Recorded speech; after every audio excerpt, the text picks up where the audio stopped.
Would like to thank you, Gurudev, 'cause your children couldn't thank you enough.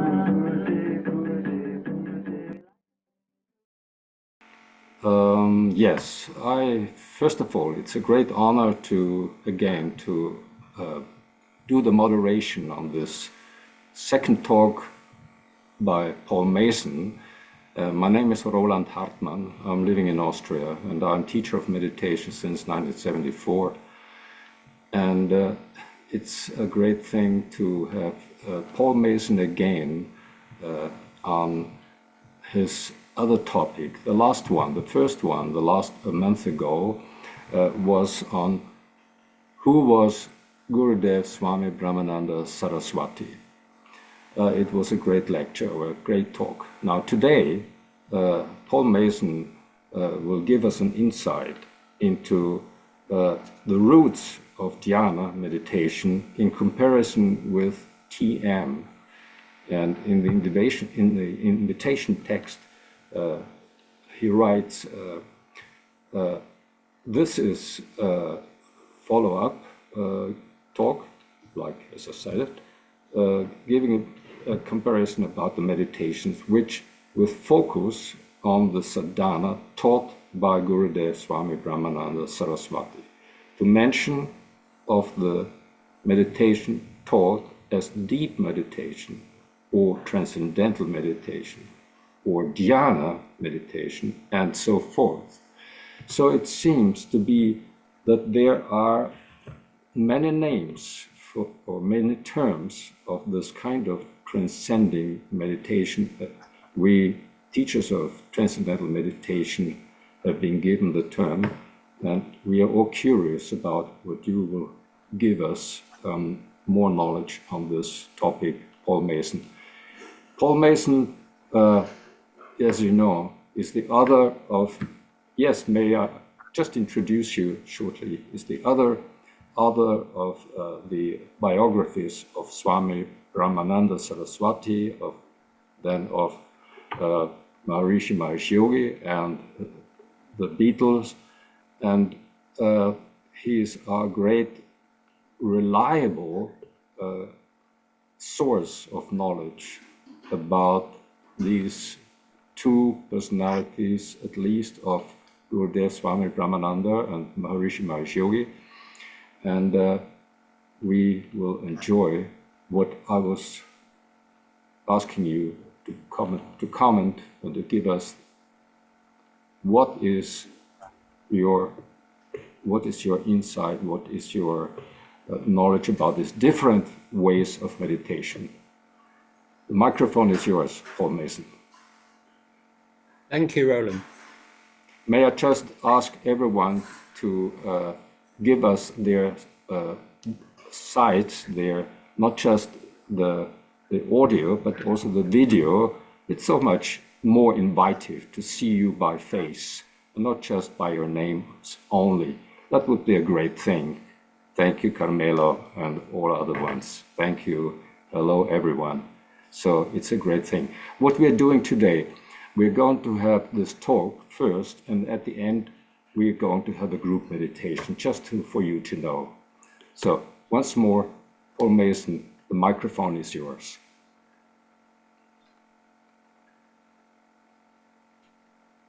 Hi, thank you. And thank you, everybody, for coming along. It's a privilege to be able to share what I've been thinking about for actually a long, long time. I've been thinking about these things. I went for a walk before this talk, and I mean, like 1969, that's when I got started being interested. That's a long, long time ago. So I'm basically passing on what I've amassed in all that time. Now, back in those days, people didn't talk about meditation, not in the West. We reserved the word meditation. It was something to do with Christianity. It was something to do with like Easter or Christmas, where people sat around and it's a thinking thing. It's a religious focus on a particular theme.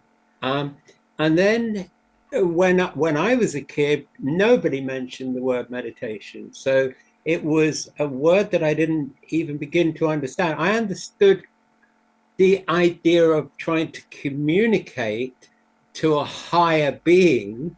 That's what we had instilled in us. We had the idea that there was a bigger being called God, and that we should try and connect with that power. And I remember going into a church when I was still a little kid. I went to a church school, and I went in there and I kind of asked myself, how do you talk to God? How do you communicate? And I thought, well, you've got to sit down or kneel down, and you've got to close your eyes, and you've got to be silent. And so that was my first perception of anything like quietening down and making an inner connection. So when I was at school, I don't know, I think I saw a poster on the Underground Railway in London saying something about meditation. And it's like, what's meditation? So I asked somebody at school, I asked a guy who appeared to be from India, I said, what is meditation? And he said, I think it is when you are sitting and you're thinking of maybe, say, cow. And I'm thinking, you're sitting and you're thinking of, say, cow. And I didn't feel very well informed. And I didn't spend a lot of time sitting thinking about cow, I'll be honest. But later in the 60s, one night, I tried to teach myself meditation. I was on my own and I was wide awake, and I sat there and I thought to myself, I'm going to meditate. And I closed my eyes, and there was all this turmoil, and there was all these thoughts going on. And I'm thinking, God, this is difficult. My mind's very busy. And I understood somewhere in my head that to meditate meant to settle down that thinking, to not think. So that was my perception at that age, sort of 17 years old. And what had happened sometime earlier than this was that I'd gone round to a friend's house. A friend of mine was called Leo. And he said to me, he said, man, he said, I want my friends to be your friends. Okay, so we walked all the way to his bedsit in Earls Court. And he introduced me to his flatmate, who happened to be Lemmy, who later became famous as a heavy metal bass guitarist, but he didn't play bass guitarist. But he and Leo were both very strutting peacock, very invested in themselves, very full of themselves, which I mean, a lot of young people are. And I noticed that they both had a special chair. You could say it was a throne, like for not a king, but for a lord. They behaved like lords, and they both had a very high-backed throne which they would sit on, like lords, like medieval lords. And I found that very amusing. And after maybe 2 or 3 months, it occurred to me, I thought I'd quite like to have a special chair, not a throne, but a special chair for me. So I went to the furniture shop, and there was nothing special there. There was no thrones. Okay, this was a suburban used furniture place, and there was just a relaxation. I thought, oh, that'll do, because I don't have illusions about myself. I don't need to pretend to be a lord. So I got this chair, and I was a working person, and at the end of each day, I would sit down on that chair, and I would just relax. And it wasn't with any intention, but if I reflect on what I did then, I was meditating. Each time I sat down, I closed my eyes, I was settling, and the thoughts were tumbling inward. And I remember feeling extraordinarily refreshed. I remember feeling as if I was right. There was something right with the world, that when I opened my eyes, everything in the room looked fresh, and the colors resonated, and I felt good. I cannot remember one time when sitting and settling didn't work. And I just did it routinely. I didn't think, oh, I'm doing something special. And then I stopped working there. So I stopped sitting in that chair. So I stopped that process. I'm only telling you about this because we've all come to the topic of meditation in our own ways. And I've got the privilege of telling you about Maharishi's teaching of meditation, and indeed his masters. And I can't use the word meditation without telling you what it meant for me then. Now, back in time, when did meditation start? When did people start meditating? When did somebody get the idea to close their eyes and rest? Well, I would imagine it started pretty quickly in life, because it's a natural tendency for people to sit down and close their eyes and rest. There's nothing spectacular of an observation about that. But meditation, there's a bit more to it, isn't there? It isn't just sitting down and relaxing, is it? If that's what it was, then we wouldn't call it meditation. So a lot of people sit down and relax, but we who meditate would distinguish what they're doing from what we're doing. And we need to know what distinguishes just sitting down and relaxing from a system of meditation. And we need to look historically at when that became the issue. And I would say from my research that happened about 2,500 years ago. Probably happened long before then, but in the 7th century BC, there were Jains. The Jain sect had come up, and they've got a reputation for being very austere and doing tapasya, self-mortification, being hard on themselves, but they've definitely got a spiritual tradition. We then look at Buddhists who have a similar reputation of being a bit austere, and again are talking about indwelling and meditation. And it's very clear that from the stories of the Buddha that he'd done a certain amount of exercises before he attained the state that confirmed him as a Buddha, as somebody who got the light within them. Basically, the word dhyan in India, Dhyan, is meditation. We say it's meditation, but there might be some argument. It might mean something else, and so forth. You might be interested to know that the word dhyan, as in Sanskrit, is in Pali Jan, and in Chinese it's Chan, and in Japanese it's Zen, and in Tibetan it's Gong. So we've got variations. All these people are meditating clearly, and they're all using pretty much the same sound to describe what they're doing. So, okay, that's not too big a deal. What is a big deal was the word yoga. Okay, now yoga, we can be the first mention of it in a document, in a historical document. It's interesting. It's in the Yoga Sutras, and it's in the Katha Upanishad. And this word yoga, which means a union with oneself, joining with oneself, meeting oneself, is the state that is being described, is what we're talking about meditating. When we meditate and we turn within, we're attaining the state of yoga. Now, I want you to spare me a few minutes to read these, because these are very, very early verses that describe the acquisition or the attainment of yoga. And these were written in the 5th century BC. So I'm not just quoting something from yesterday's newspapers. I'm quoting something that's 2,500 years old. And personally, I think people should know more about it. I think it should be more of our knowledge base as meditators.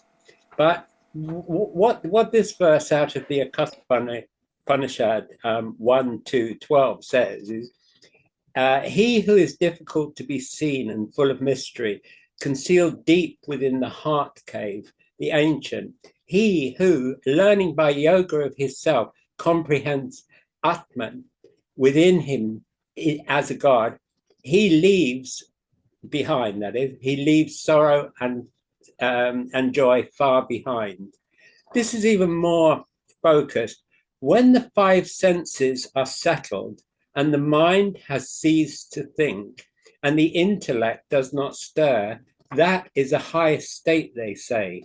Thus, yoga is considered to be holding still the senses, then one should be alert.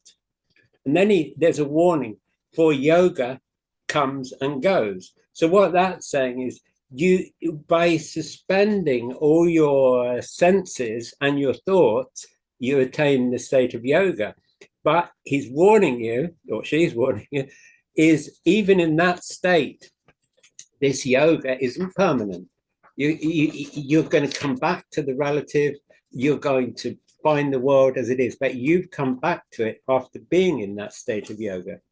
Now, many people talk about the Gita, the teachings which are focused on Lord Krishna and Arjuna, the charioteer, but very few of them seem to be as focused on its descriptions of meditation. And after reading the ones that I just have, this is very much in step with them. In a clean spot, it says, having set a firm seat, or we can say cushion, that's what it's referring to, of his own, neither high nor low, made of cloth, the deerskin and kusha grass, one upon the other, there, having made the mind one pointed, with the activities of the mind and the senses controlled, again, let him seated on that seat practice yoga for self-purification. A few verses later, he says, establishing the mind in the self, let him not think even of anything. From whatever cause the restless and unsteady mind wanders away, from that let him restrain him and bring it under the control of the self alone. For supreme happiness comes to the yogi whose mind is quite peaceful, whose passion is quieted. So what they're saying is that yoga is the state when you've settled down and you're no longer thinking about this, that, and the other. Your senses are no longer being used in this direction. This is the state of yoga. Right, now we come to Patanjali's Yoga Sutras, otherwise more properly known as the Yoga Darshanam. And in that second, well, let's read the first 4 verses, but it's the second verse that we really need to think of. Now, the teaching of yoga. Yoga is nirodha. That's the restraint, stopping, or halting of vritti, which is the whirling of thought waves and mental activity, of the chitta, which is our consciousness. Then the seer rests in his own self. Then we're warned. At other times, he is identified with the whirling of the mind. So it's an echo of the other verse, which is saying, oh, by the way, you're not going to stay there in that state. Now, they're not making any promises of you becoming cosmic hero. They're saying, by meditating, you will totally settle down. In my estimation, that's talking about resolving a fundamental disconnect. When I went into that church as a child, when I sat down to meditate, I was feeling a disconnect. I was feeling at odds with the world. And when I meditate, I don't feel at odds with the world. And I think that historically, mankind's had that problem, and that's what they've tried to resolve through meditation or yoga. Now, just out of interest, the Kashmir Shaivism, they've got, I can't pronounce it very easily, the Vijnana Bhairava Tantra, and 129 is the very moment that the mind goes wandering, that inattentiveness is to be abandoned. Stillness should follow. So it's the same story, that if you're not following your thoughts all the time, if you're settling down, eventually you will find an inner state of happiness. Well, thank you for letting me read those. It's not easy reading stuff online, and perhaps you'd do better to access those verses yourself and become acquainted. So let's go to Gurudev. Basically, I'd like to make a point about Gurudev, quite apart from him being a stunning representative of the succession of teachers that have taken the station of being a Shankaracharya all the way from the first, the Adi Shankara. He was a very spiritualized man from what we can gather. And I note something about him from constant reading and translation of his stuff that I find surprising. As a Westerner, when I look at philosophy, when I look at anything to do with meditation, I'm trying to look at it objectively. And when I look at my life, when I have problems in it, I try to look at them objectively. We're instilled into us through our education to be objective, to be scientific, to restrain ourselves from making subjective perceptions or subjective conclusions. And therefore, it's really surprised me as the more I've been researching and translating Gurudev as to how subjective he was and how he was encouraging, by the looks of it, everybody else to be subjective. Now, you might say, well, that doesn't have any real meaning. We're all subjective, but it's about a balance. And I mention it in particular because as he was born in India, he was subject to hearing all those old stories, those Purana stories about the battles of the gods and the Asuras and the Devas, everything. He was being instilled about a magical world that had existed, he says, even millions of years in the past. I mean, forget about our notions of hundreds of years and thousands. He even used the word million. I think that Indian people, especially in his day, were instilled with certain images of life, which even after becoming a Mahayogi, he was still communicating to other people. He still had an investment in all those stories about child saints, about the visitations of gods and so forth. Now, I was surprised at that because I was thinking, well, Maharishi has always talked as much as possible, at least in his early ministrations, giving a very scientific analysis, giving a very scientific view about meditation, giving a very objective view about the effects and what one can hope from these things. And I see a very different characteristic in a lot of what I read with Gurudev. However, he was not just talking about gods. He was not just talking about that. He also was obviously all too much familiar with the Yoga Sutras, and he was commenting on that. If I can read something that he said that reflects his understanding of the Yoga Sutras. He said, the ultimate aim is this, that by the practice of having stopped the fluctuations of the inner self to experience Paramatma, which is the self with a capital S, calm without a ripple in any part of the pool of water, that manner a person can see his own face, that really is the method, the niruddha of the chitta, which is the stopping of the consciousness, of the fluctuations of consciousness, he goes on to say, is really giving a clear reflection of the imperishable Atma, your soul, in the instrument of the inner vision. This indeed is the darshan of Atma.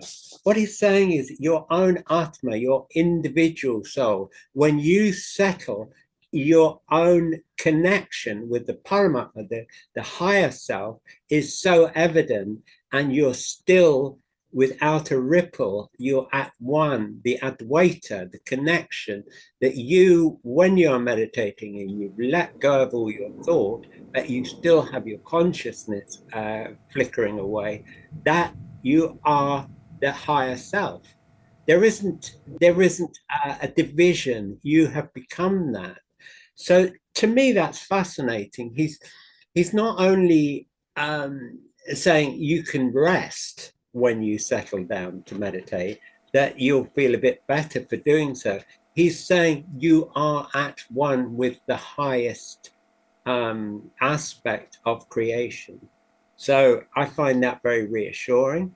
And it also concurs with my own experience when I first meditated through the Transcendental Meditation program out in India.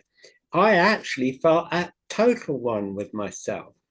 And it was astonishing because I could say it was the first time that I'd really felt that clear that my consciousness was there, but it wasn't conscious of something. It was just conscious of being. And that description that he's just given, like you're still without a ripple in the water, is absolutely spot on. I wasn't even aware that I had a body. And I think that all these descriptions of yoga, be they in the Upanishads, or be they be in the Yoga Sutras, or be they with Gurudev or with Maharishi, it's all the same. And it's normal. It's not something that we have to spend 30 years for or 30 lifetimes. It's something very accessible. And I for one, I'm concerned that people think that they have to wait 30 years or 30 lifetimes, because I think that it's actually simpler than that. We do access that level of peace within ourselves, and we should acknowledge it. We shouldn't be kind of saying, oh, well, that's the beginning, and then it'll get a bit better and a bit better incrementally. No, that's it. We shouldn't keep putting off this idea that we'll discover the Paramatma, that we get that taste of bliss in a way that that word bliss can be misguiding, because we want it to be more special than normal happiness. So we're anxious for something. It's better to let go of anxieties entirely. Anyway, Gurudev didn't only teach according to that idea of letting go of the thoughts, because as many people would say, hey, that sounds okay, to let go of thoughts, to settle down, not to be attached to sensory objects, but I can't do it. And so what he said about this is that you need a yukti. I don't know. I don't expect anybody here much to understand what I mean by yukti. Perhaps some Indians who understand Sanskrit will be go click. Right, I get that. But let me say it like Gurudev said it. Certainly, you should obtain the key for joining the mind to Paramatma, since from many lifetimes you have repeatedly missed the way of routine practice. So you are not suddenly going to be inclined to be going in Paramatma's direction. By a special yukti, now a yukti means a skill or a knack or a device. So we can say knack, it's a knack within the mind to be able to do this. One is caused to go in his direction. The expression in the, we don't need to say that. So we're going to jump on, and it says, without the yukti, the anxiety of the mind will not become quietened. Therefore, this yukti is to be gained from a sadguru, genuine guru, and using this as a way to get darshan of the Paramatma. I'm not going to read the whole verse in the context. I don't think I am. I'm just tracing it. No, well, basically he's saying, if you want to be taught this, you need to find a sadguru. That means a proper guru, a bona fide guru. And a sadguru is one who is, I hate to use the term, but somebody who's enlightened. They're lit up. They contain the knowledge within them. They are the knowledge. He's saying, don't get it from a book. Okay, he emphasizes that you can read books, but you can't learn from them in the same way as from a sadguru. And basically, without prejudicing anybody against pundits, he doesn't say, or learn from a pundit. And he doesn't say, learn from your friend down the road. And he doesn't say, learn from this teacher or that teacher who sets themselves up as a teacher. So he's really clear that if what you're doing is you're following the Sanatana Dharma path, and you want this method, you need to find somebody who really knows their onions. Otherwise, you're going to miss out. Otherwise, you're going to to miss the proper experience of it. But he was, like I explained in my other talk, he was expressing the teachings of Shankara. And Shankara was very directed towards those people who do believe in the gods, you know, whether it's Lord Shiva, Lord Vishnu, Divine Mother, whoever it is, Ganesha. There's so many gods. Somebody said 33,000. I think we'd be here a long time if we listed all the ones that we could remember. You go into the hills, there's a shrine to this god and that god. And what do you do? Do you actually become totally connected to only wanting pictures of Lord Shiva in your home? And whenever you see a picture of Lord Vishnu, you say, "Oh no, no, no! I'm not interested. I'm not a Vishnavite. I don't like Vishnavites," or vice versa. Or I don't like Shivites. Do you behave like that, like a football hooligan, or do you actually, like Adi Shankara wanted you to see them all as a part of a manifestation of one divine energy? He was very, very smart, was Adi Shankara. He wanted everybody in it. He didn't want them fighting, this is my temple, I don't want you coming into my temple, you don't follow my beliefs or whatever. He tried 2,500 years ago, he tried to integrate everybody and everything. And Gurudev did exactly the same thing. He tried to teach everybody who had a belief in a god, a devata, to see in that the connection with all the others. And that's how he went about his business. He taught people to see their god, their favored god. He would ask them, what is your favorite god? I'm paraphrasing, but he's basically saying, what is the god that you worship? And he would explain them how they should sit in meditation, how they should chant the name of that particular god. And he would explain to them how they should visualize that god. And this is what he called meditation. And interestingly, I have the tale from a pundit of him being taught how to meditate by Gurudev. And initially, Gurudev explains him how to see the image of the god that he's referring to. And then he said, if you carry on seeing the god in that way, then this is what is called dharana. I'm pronouncing it wrongly, probably. And then if you sit for much longer in the same way, this is dhyana, okay? And then if you sit for longer, and he said the mind starts getting absorbed in Bhagwan, that is the goal of the meditator and the meditator become one, then you fall into an absorption of that bliss. He's talking about the same thing, isn't he? He's saying, look, you can get to the state of yoga, but he's showing the person who believes in the God a method of getting to that state, the Paramatma, the Brahma, whatever you're going to call that inner bliss. And he's addressing the beliefs of that particular individual. That particular individual is a devotee of Lord Rama. That other one is a devotee of the goddess Saraswati. Each child in India is instilled with a love and an interest in particular deities. This is how he would teach somebody with those beliefs. So he would teach them the japa, which is the repetition of the name of that God, and he would teach them the Dhyan, the method of visualizing them and contemplating them, and various other practices.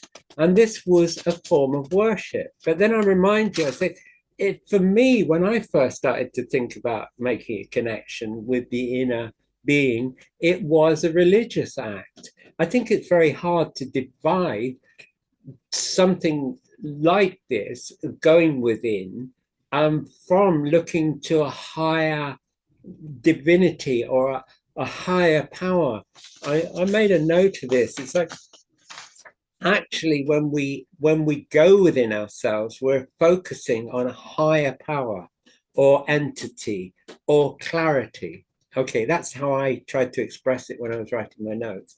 So when we sit down, we focus on that thing which is ultimately more powerful or more clear than we are.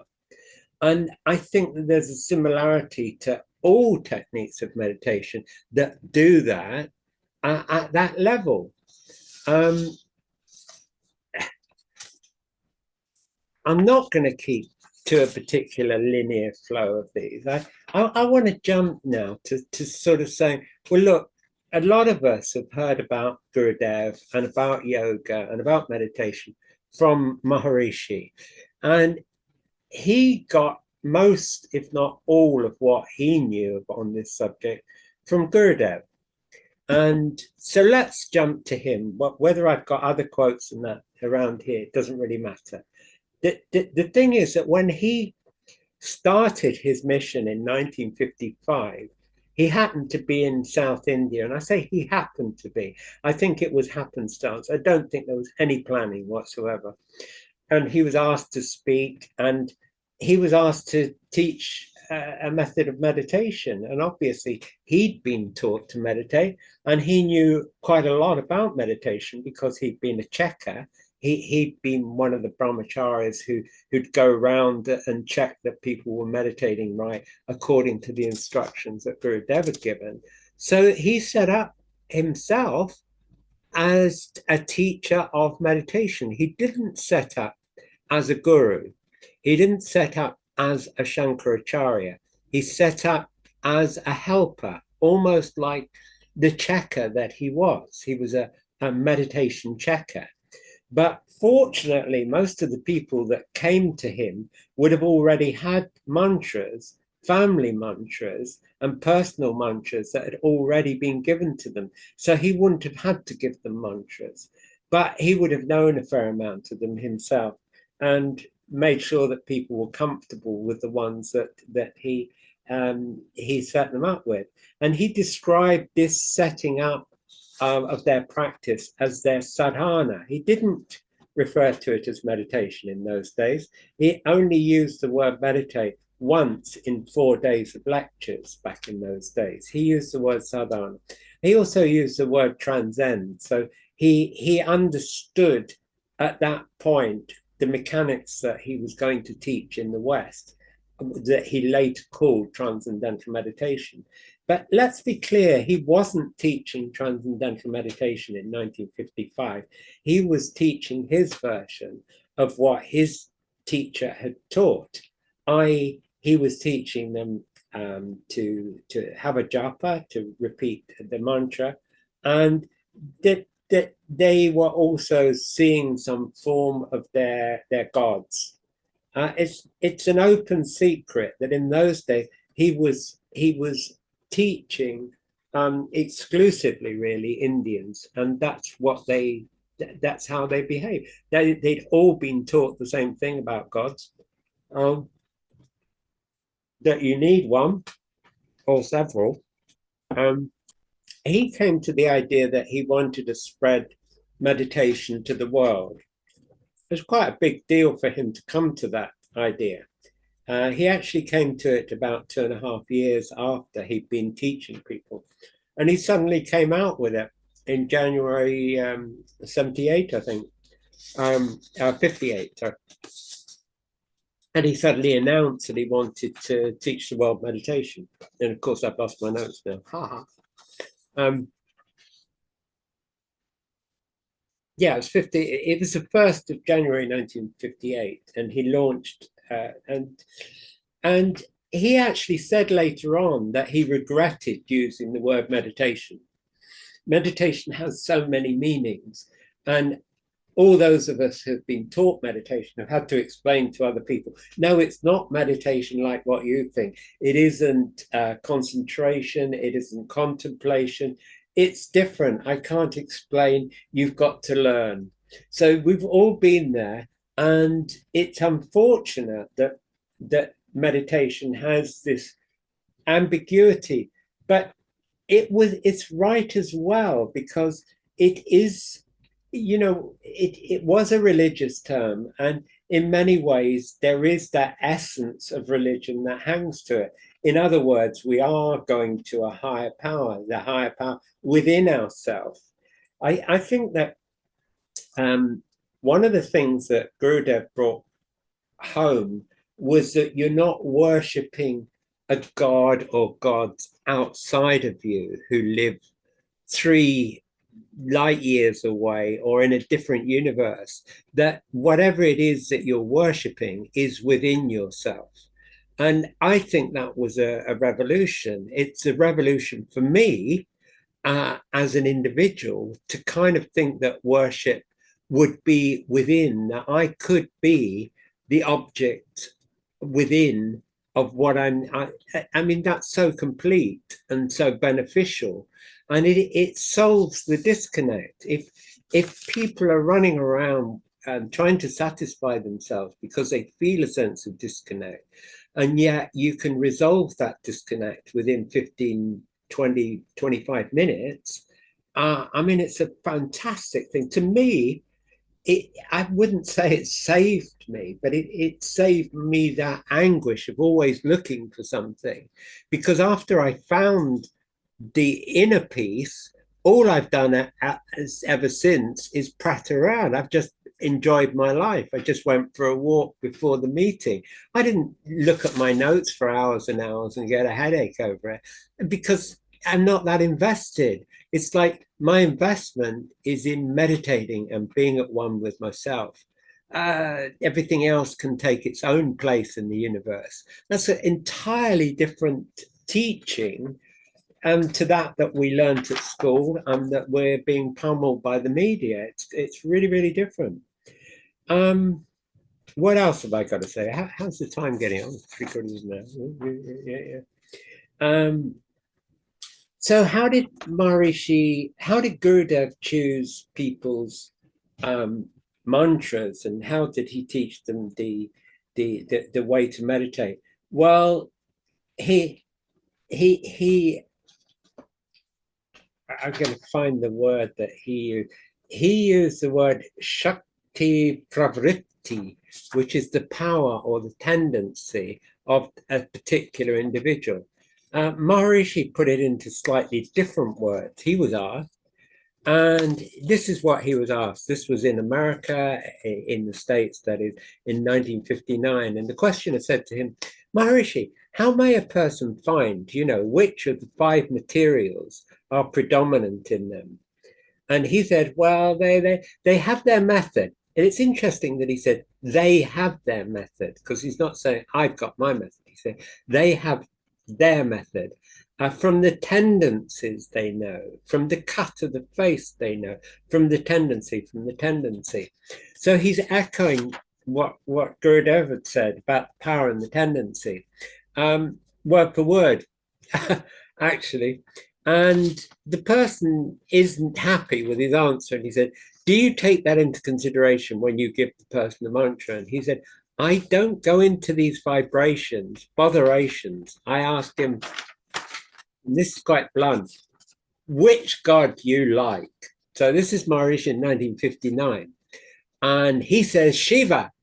And Maharishi laughs. He said, okay, Shiva, that's it. And where is the time to go into complications and all that? Ask him directly what he likes. And that is it. More laughter. And somebody comes, oh my, I don't have any liking for anyone. In other words, they don't have an understanding of Sanatana Dhamma, of the teachings, the Devata, whatever. And he said, oh my, when you were young, which temple were you going to? What was your father worshipping? And then from that, he takes the inference as to how to teach this person. And the person's clearly not satisfied with this because it's like, yeah, right, but I don't go to a temple.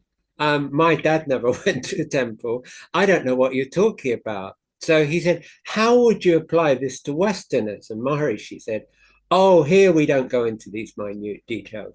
We get the mantra direct, and that does all good for him, not into so much details. Well, one of the things that has been said about Maharishi was that he was teaching in the West a form of Hinduism. And real Hindus are sort of saying, no, he wasn't. Wasn't doing that at all. And in fact, he wasn't, because by the time that Transcendental Meditation got its name, which was in the mid-60s, he wasn't teaching like this anymore. And he wasn't teaching his teachers to speak like that anymore or to behave like that. He wasn't giving them the palette of mantras that he was using himself. He gave them a palette of sounds that he felt was suitable for Westerners, being taught predominantly by Westerners. That's a huge distinction. Transcendental meditation isn't the same as Gurudev was teaching, and it isn't even the same as Maharishi was teaching initially. He learned as he went along. He was an innocent abroad. He was trying his best, and then he came across the crunch. I mean, let's face it, he was this Hindu brahmachari. He's suddenly in Hollywood, with wealthy businessmen with loads of money, and he's like, he was very tempted to do what he did, and that was to stop teaching in terms of, oh, yeah, you can leave a little something in the hat or something, to we've got a product here. We've got a meditation technique which we could give to everybody in the world. We're not going to make much headway unless, one, I train teachers, and two, I charge people. I'm not defending him. I'm saying how it went, and that he was charging people so that he could build up an organization and, what was that? And pay for the administration, pay for the buildings, pay for the lecture halls, everything. And therefore he wasn't teaching the Hinduism that Gurudev clearly was. And he wasn't teaching in the same style as he was up to that time. And I've never heard somebody else make that distinction. And I think this is a good opportunity for me to make that distinction. Yeah, so there we are. Some of you wonder, he wanted to make it all scientific, didn't he? And let me quote him from 1960. So we're on the dawn of this change. And he said, we belong to the realistic age of science. Let us be sure that all we strive for and maintain and achieve remains realistic. Our age of scientific unfoldment does not give credence to anything shrouded in the garb of mysticism.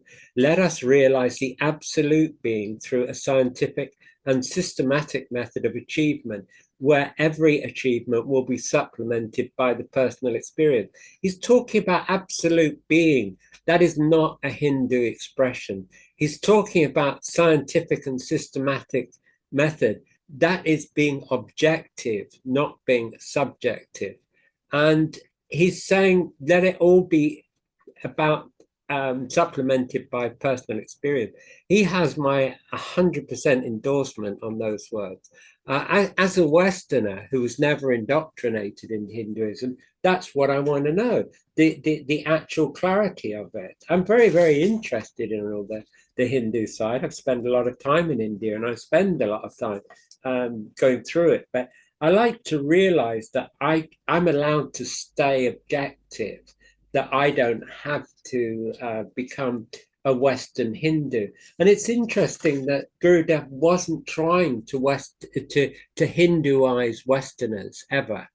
He wasn't saying, well, the world would be a better place if all you Westerners came to our temples. I see no evidence for that whatsoever. He wanted Indians to follow their own tradition.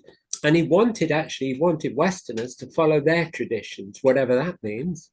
And that's what Maharishi said. And it's interesting that they both maintain that, whatever you're doing, get on with it.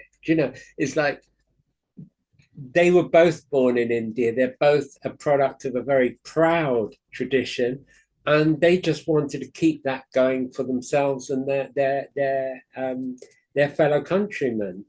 They were not trying to sell it to us. So any of these people who are critical of the Tian movement and for trying to make them Hindu, they're absolutely so wrong. It's only the likes of Bob Schulte and myself who actually are that interested in India and in Indianization.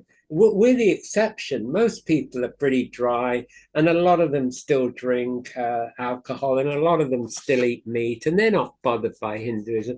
And I've met people who meditated for years and years who are no more Hindu than they were. The kind of problem area is where they get little bits of Hinduism. So they start worrying about what they're going to be reincarnated as, or when something goes wrong, that they worry about which lifetime did that. And this is kind of novel for Westerners to think like that, because we were not brought up that way.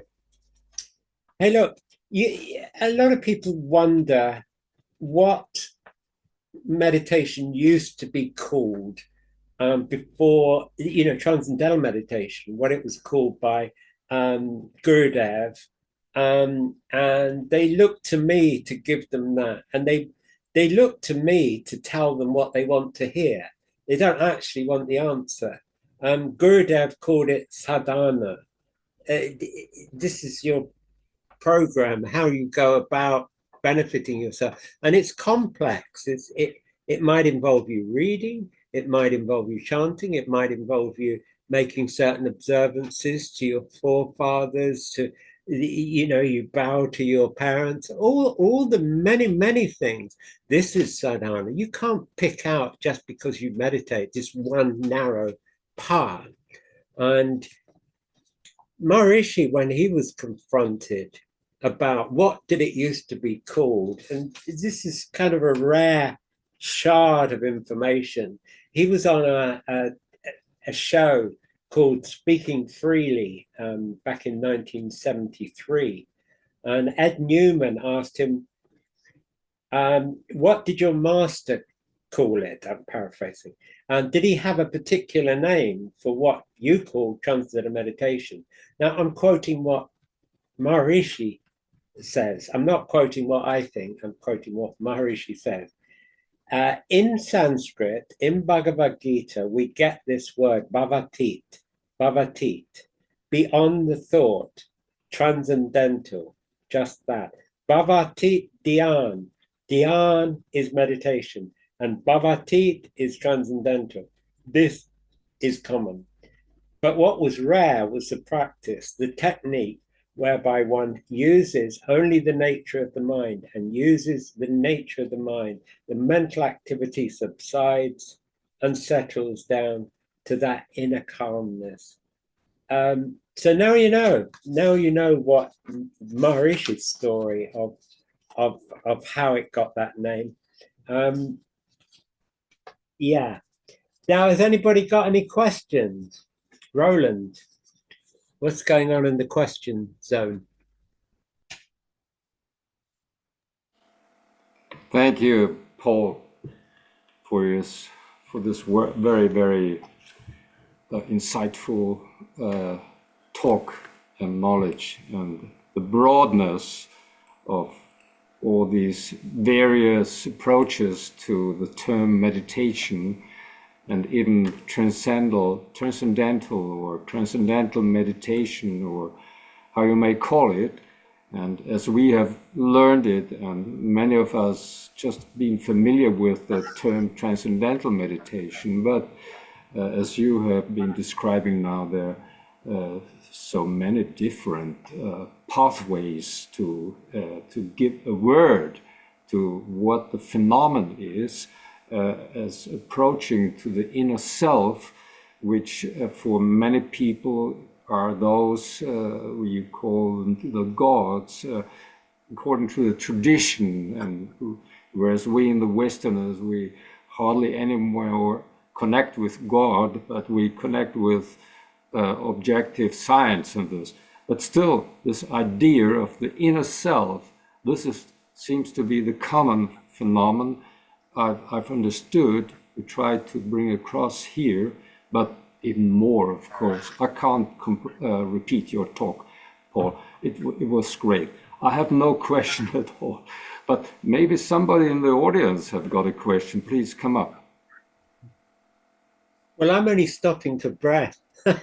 That's why I've stopped. I could talk for hours, but I'm stopping for breath. So if anybody's got anything to say. Yeah, it could be, it could be. Paul, a comment and a question. You've outlined that the original name that Maharishi referred to Gurudev was Bhagavati Dhyan, but later on, when he was teaching still in India, it was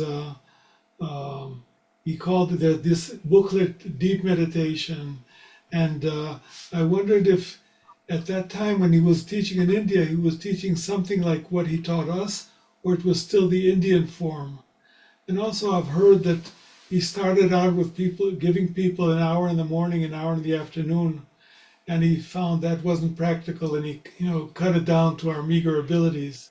So I wondered if you'd care to comment on that, how it evolved to what we know now. Yes, I think the basic pattern of the meditation stayed very similar, but he made adjustments, and the timing is a significant one. But I think even Gurudev adjusted the time from different people. Like he's telling the pundit, I have this debriefing, as it were, from a pundit who was taught the best times in the day to meditate. And he was given 5 different time periods, whereas in other ones he was advocating 2.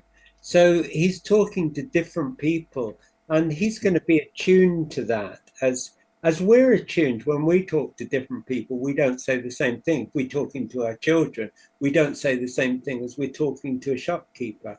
And it's not unnatural when, if there are discrepancies or differences between the different statements about Gurudev's teaching, it's hardly surprising. But he did increasingly teach people meditation. This is at the nub of all this, that he was the one that brought out the significance of easy meditation and fruitful meditation. And that's what really changed, because up till then, a lot of people got very stressed about meditation. And in Zen meditation, if you fell asleep, somebody would come up and hit you with a wooden pole. I mean, it was really, you were supposed to suffer. And Christians broadly believed that suffering was good for you, that they extolled it.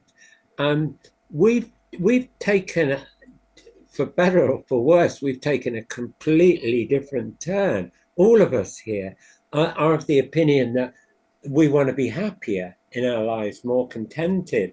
That hasn't been the philosophy all the time. And in order to calibrate people's meditation, both Gurudev and Maharishi have had to adjust the times and the techniques to suit the individuals or the communities that they were talking to. When Maharishi went back to Nepal, he was teaching them in a totally different way. He was teaching dozens at the same time on headsets. I mean, like if you heard of a teacher doing that, you'd remonstrate with them and say you were never told to teach like that.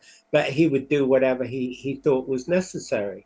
And he basically did his, as far as I'm concerned, up to and including when he met the Beatles, he was the meditation checker and teacher. He did not set himself up as a guru. And it was only latterly that his audience saw him as a guru. and that he made statements that might portray him like that. I'm only interested really in the meditation aspect, which is why, I mean, I'm so pleased that we're talking today, because it's almost a realization of my my thinking for half a century. It's unbelievable. It's so important to me, and I goofed it. You know, I haven't said half of what I wanted to say, and I haven't said it as well as I would. But that's called being a human, and I have to accept that. And I think that we, all of us, have to accept being a human, and we have to accept that our meditations are only smoothing us out. They're not turning us into Superman. When they're not turning us into gods, they're not teaching us, they're not turning us into the most powerful or the most wealthy human beings. We've got to get rid of any notion of perfection or attainment. Meditation is headed in the opposite direction. It's giving you peace of mind. It's letting your mind be at peace with itself, letting the body be at peace with itself. Whatever happens after that, we just discover it's an innocent process. And I think that both Maharishi and Gurudev have given us all a path to walk down, which we wouldn't be walking down otherwise. And which many people are not walking down. And those people who are not walking down it are very troublesome, and they're causing trouble for all the rest of us. But I think that my presentation of how Gurudev taught could be improved hugely, but then I can't give a presentation on him and one about Maharishi and one about the Yoga Sutras and about my own experiences. I've had to compact too much in an hour, but I'd really love to hear any more questions, and I think we might have some on the chat line. I don't know. If it's possible, I do have a comment more than a question. Who's that speaking? Carmelo. From Malta. Carmelo from Malta. Okay. Can we see him? Yeah, there he is. Hi. Okay. My video is always on, but there's a large audience today. Congratulations on your presentation. Thank you very much. This is the third edition and the second one that I managed to follow. Very, very, very insightful. I just wanted to say that the tradition that you presented of Gurudev and Maharishi, and the choice of the word meditation at the very beginning of the presentation, you were saying that it is a bit of an unfortunate choice because meditation means so many things. But in my personal experience, living 20 years in Singapore and studying philosophy since I was a teenager and now living in Malta, is that meditation today in the popular language means exactly what we are doing. In fact, it is associated with yoga, it is associated with transcendency, it is associated with well-being, it is associated with mindfulness. So when you read, for example, that Marcus Aurelius called his notes meditations, you have to take a step back. It's like, Marcus Aurelius, he knew about meditation. We are a bit surprised that there are meanings beyond what we are accustomed to. And this is a testimony to the fact that indeed what Gurudev and Maharishi had left us has now matured into the predominant collective understanding of this practice. And I think it's very good. Absolutely. And you could see it happening because in the 70s, the church, at least in England, were very aware of the changing meaning of the word, and they tried to incorporate it into their own churches. So they were infected by the idea that meditation could be a kind of sweetener rather than something to add to the stress of life. I mean, it's not to criticize Christianity, but there has been a very heavy focus on suffering. And, it was hard to reconcile their way of looking at things with Maharishi's dictum. And yeah, following what you're saying, is really that has happened to a large extent. It hasn't got his name on it, it hasn't got Gurudev's name on it, but the common parlance, yeah, a lot of terms. But you know, somebody mentioned yoga. I think you mentioned yoga just now. We need to remember that yoga is still being talked about as if it was yoga. What I mean by that is that people still practice gymnastic yoga and think that they're practicing something very deep. And in fact, hatha yoga didn't come about till about 1,000 years after the first mentions that we have in our writings. And I mean, it's great. I used to practice yoga. I'm not damning it, but it's not that deep. It can tone you up. It can rest you up. It can be very beneficial. But I think people are still stuck in the idea that it can be an end all in itself, as it was in the 60s with Richard Hittleman, you know, get fit and do my yoga stuff. And it's still going on. I was having a chat with a nurse the other day who was visiting, and she didn't seem to have made the transition. She was really enjoying doing yoga and going away on a yoga retreat and having nice food on the yoga retreat. But I don't think she'd migrated through to the idea of actually meditating. And from all these quotes, that's what it is. It's not putting your leg up in the air or around your back or whatever. It's, you know, the tradition of Gurudev and Maharishi, they weren't into physical hatha yoga, really not. I mean, give him his due. Maharishi got some yoga asanas demonstrated at his very first talks, in his earliest talks in South India. So he was embracing it. But yeah, so I think we still got a lot of work to do of communicating to people what they need to do. And I need to go right back to my first observation, if I can find my notes, which of course I can't. Here we are. It's this fixity, and I really need to get it across. So I think that whatever you call it, whether you call it prayer or whether you call it meditation or whether you call it yoga or whether it's a fashion or whatever, it's about a disconnect. And human beings, more than animals, have this disconnect. They're all in the mind. You know, so many people say, oh, stop thinking about it. You're overthinking. You're too much in the mind. Let go of your thoughts.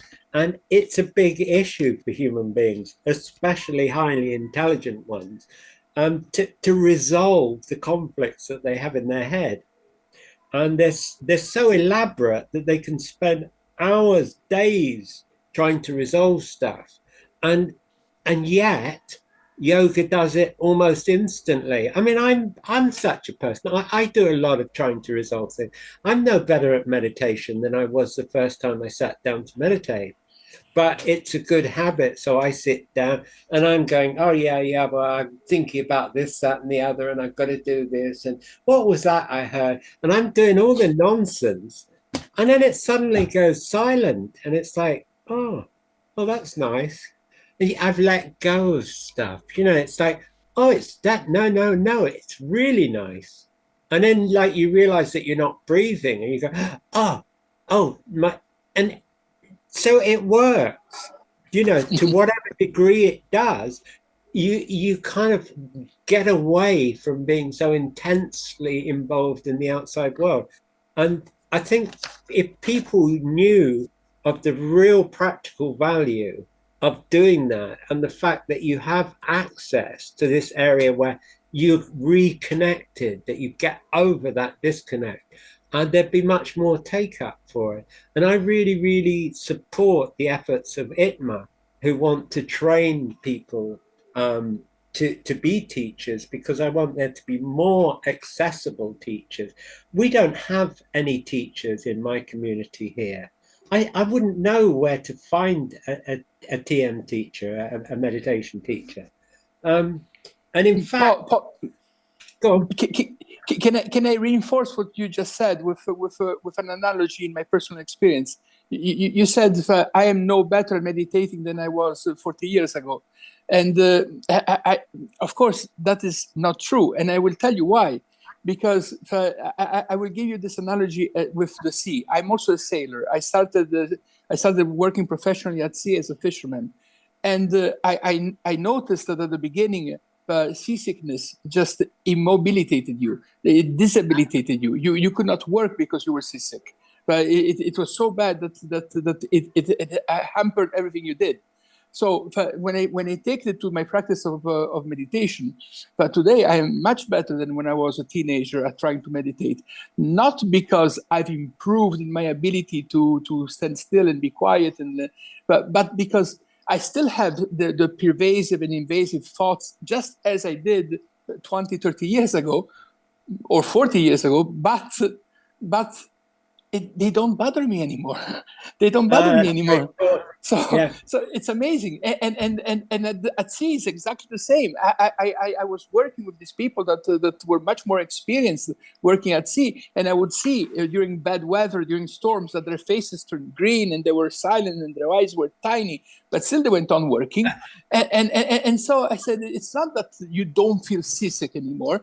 It's just it doesn't bother you anymore. So that is a huge breakthrough for when in the practice of meditation, you are no longer bothered by the distractions that go on in your head. Yeah, mainly. I'm still very mortal. But a friend of mine was talking on that sort of count, and she said, "Oh, things don't stick to you." And I thought, well, of course they do. But it's a nice, perhaps they stick less. Yes.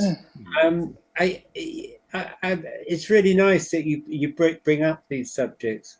I still think that I know better. I don't see life as linear, that we get better and better. I kind of see it in a slightly opposite way, is that if only we relax more and we're more ourselves, we just get more out of life, you know. But that we could talk for hours about this. It's just words, isn't it? So Thank anybody you, would Carmelo. Thank you very much. Thank you, Carmelo. And is there anybody else who would like to ask Paul a question? Paul, So just if I may, I'd like to offer raise your voice. can you hear me? Oh, Yes. yes. So, okay. So yeah, I'd like to offer another perspective. I don't think that Maharishi is actually giving a different meditation practice than Guru Dev had. What I've seen from other gurus, other teachers, is that they give their practices, their teachings in stages. They give preliminary sadhana practices, japa, asanas and pranayam, chanting shlokas, puja, and then bhakti practices. And then over time, when the student is ready, they give them more advanced practices. And from the scant writings we have of Guru Dev's lectures and things people have written about what they learned from him, I'm thinking it's more like Guru Dev was giving introductory lectures in his lectures. He was talking more about his preliminary Vaidhi Bhakti practices, where you focus on the form of God and doing japa on the name of your Ishta, your chosen deity. But it may be that like other teachers, Guru Dev gave this same Bhavati Dhyan that Maharishi gives to advanced practitioners, but it's just written about. And Maharishi just simply cut out the middleman. He cut out the beginning stages. The Vaidhi Bhakti practice of just, it's japa on the name, and it's Rup Dhyan, meditation on the form of God, rather than Bhavati Dhyan, meditation on the state beyond thought.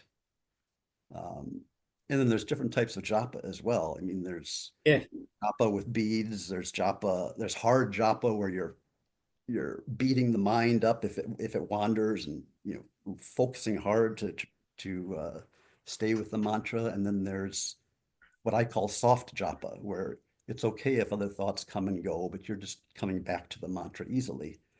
But with japa, there's no concept of leaving the mantra. It's all stay with the mantra, as opposed to Bhavatit Dhyan, where we want to refine the mantra and we want to lose the mantra.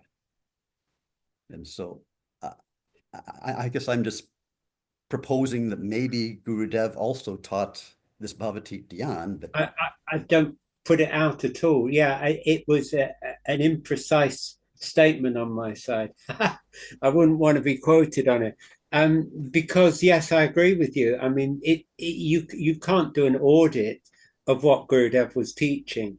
I think what I was trying to say, Bob, there was that the prevailing teaching of giving Ishta Devata mantras to people, and a genuinely a backdrop of a belief system which is particularly Hindu, was different. Maharishi didn't fall back on that. So that's what I meant about them being different. I think that they're my all point is that's more of a preliminary practice, not the final. But it's about where you're going, isn't it? It's they're the same if they both get to the right destination. And I remember they do, but I don't think it's different destinations either. It's no, I wasn't. I don't consider it to be a higher understanding than devotion. It's they go hand in hand. What I was going to say was that Maharishi said that any meditation that can transcend itself is transcendental meditation, and I'm echoing that, saying that any practice that Gurudev was teaching and any practice that Maharishi was teaching was aimed at exactly the same thing, which was the yoga. It's the verse 2 of the yoga, and it's of the Yoga Sutras, where the Yogashchiti Vritti Nirodha, which is the dropping away of all that mental activity, and you will attain the feeling of yoga. And after all the work that I put in on Gurudev, and looking at it from this direction and that direction, and seeing, oh, it could mean this, and it's like, no, it's all the same. He's shuffling people in from wherever they happen to be to the point where they do transcend, and that is what Gurudev and Maharishi had in common and have given to the world. And I can't think of anybody else who did that. I'm not saying they didn't. I'm not saying that if you look into the teachings of Ramana Maharshi or Shivananda or any of them, that they didn't do that. I'm quite certain that they did, but they didn't do it with any great amplitude, and nor did any of the disciples of Gurudev, other than Maharishi and Shantananda to his degree. Nobody else was doing that. Nobody else was proclaiming it. And that's what's caught our imagination. It's like, hey, what does this word transcend mean? Well, whether you like the word or not, it's triggered something. It's like we can go beyond our own. We can let go. And I was saying just then about how I haven't got any better at meditation, but I do love letting go. So I don't mind waiting. I don't mind sitting. And, when I know that I've let go, I've got no point in meditating anymore. I don't know about you guys, but I sit down to let go. I don't sit down there to wallow. I just sit down there to let go, to readjust. What a mechanic or an engineer would call a reset. A computer engineer would call a reboot. A gamester would call a restart. That's all I'm doing. I don't know what other people are doing. I know that some people spend a lot of time in their program, hours and hours and hours. I don't. Not interested. I go down, get a reset, get up, get on with it. I'm not a good person, and I'm not. I'm just using it for my own use to refresh. Yeah, it's another nice word. So but I think it is a spiritual technique because it enlivens your spirit, and I I've had a lot of experience online with meditators, for better or for worse. And I find that mainly meditators end up apologizing for goofing or for saying something out of order more than your general populace. Do you know, if they've goofed or they've done something bad, they tend to say, "Oh, hey, I'm sorry about that," or I misunderstood." Even if it takes them some long time, they do it. Whereas the general populace, you could wait a lifetime. So it is spiritual. Paul, My way of measuring it. Paul, Anybody else got anything to say? Yeah. this is David Spector from the USA. I'm a teacher of TM, like most of the people here, I guess. You've talked a number of times about the settling down of thoughts when we sit to meditate. I wanted to share with you something that Maharishi teaches that hasn't been mentioned so far, that I think is an important part of the teaching. And that is the teaching that the process of transcending isn't just the inward stroke in which we think the mantra and the mantra is forgotten and everything is quiet and we experience an unbounded awareness. There's also an outward stroke, which Maharishi calls stress release. And in this outward stroke, because of the deep rest that the body has gotten and the unique state of that rest, in the outward stroke of meditation, the nervous system spontaneously eliminates some of its stresses. It's important to say right away what we mean by stress. Stress means an overload of experience. So, for example, a child might almost be hit by a car, and there's a tremendous experience of fear, of fright, and that experience can't be handled by the child's nervous system. And so the nervous system protects itself by deadening part of itself so that it's less responsive to if that particular experience were to happen again. And indeed, if we have multiple traumas as a child, we become used to them and we're not as bothered by them as they repeat. But there's a part of the nervous system that's become dead, unresponsive. And this is called a stress. Maharishi calls it a stress. So we have these stresses, and only we tend to only acquire these stresses as we get older. We release some of them each night in sleep and dreaming, but not all of them. And so with TM and other forms of meditation, NSR and other forms, we finally get the deep rest that we need to spontaneously release those stresses. And when the stress releases, we have a thought. So thoughts during meditation are the side effects of stress release. And they mean that something good is happening, that the nervous system is actually getting rid of those stresses. But we're experiencing them one more time, or perhaps a few times, before they're finally gone. So this process continues in each meditation, and finally a particular stress is gone for good. Then other stresses have a chance to be released, like layers of an onion. And when the final stress is released, or even just not active, not released but not active, when no stress is active, then we're in the state of nirguna samadhi. Nirguna samadhi means no vibrations of the mind, no senses of perception, complete silence of the outer world, but complete awakeness inside, unbounded awakeness inside, blissful awakeness inside. This is self-absorption. And this is it, when it becomes permanent, because all the stresses have released. This is called the fifth state of consciousness, which Maharishi colorfully calls cosmic consciousness. And then he talks about higher states as well.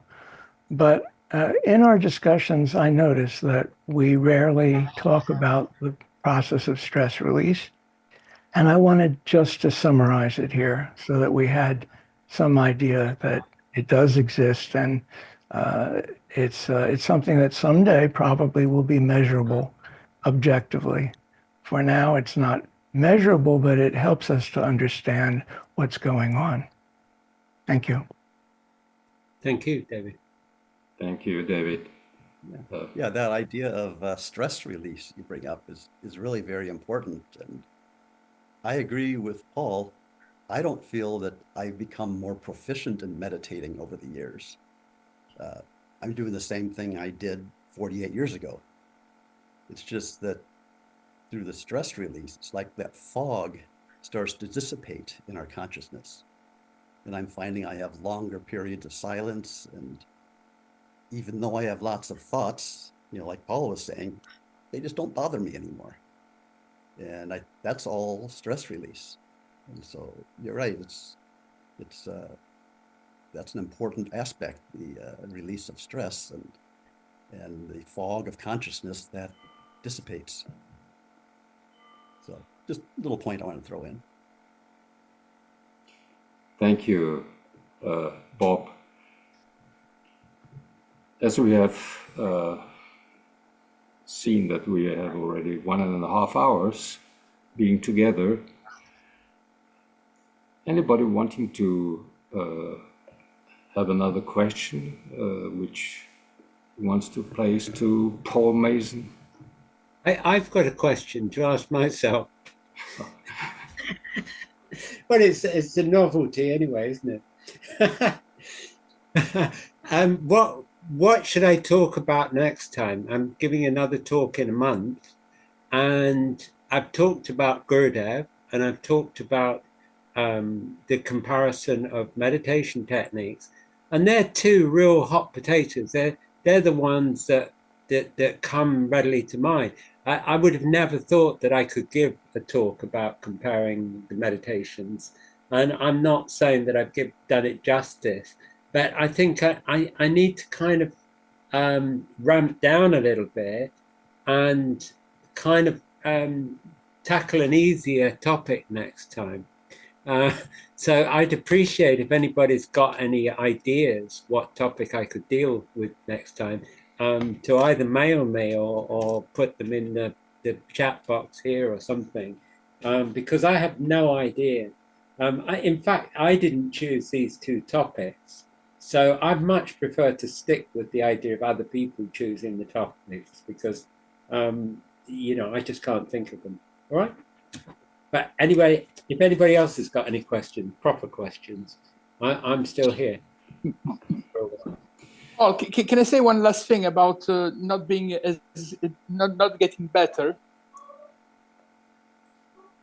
Go ahead, Carmelo. So humility is very important. I realize that, and the more what was it, Socrates? The more you know, the more you realize how little you know. So that's fantastic, and I understand it. But the fact that you yourself say that now you use meditation in an almost selfish way, that you just go in, refresh, and go out, and that is a testimony of having dramatically improved. Because when I speak to young people that are trying to meditate, they tell me how difficult it is for them to get any benefit from it, that they have to really focus and sit down and concentrate and find and it takes a long time before they can quieten their mind and so on and so forth. And when I tell them, well, after a while, you just it becomes automatic. The moment that you close your eyes, you evoke your mantra, boom, you're there. You're in a deep state of meditation, and you are in the state of samadhi, and you are capable of experiencing that kind of rest that comes from meditation. And many of them are like, wow, that's amazing, you can do that. So I don't believe that we don't get better. We do get better. We still fight with the problems that we faced since day one, but we do get better. Well, we get new stuff, and they appear to be big, and we've got to work through this new big issue. But yeah, it basically things are getting lighter. I see what you mean. I had a particular example of that.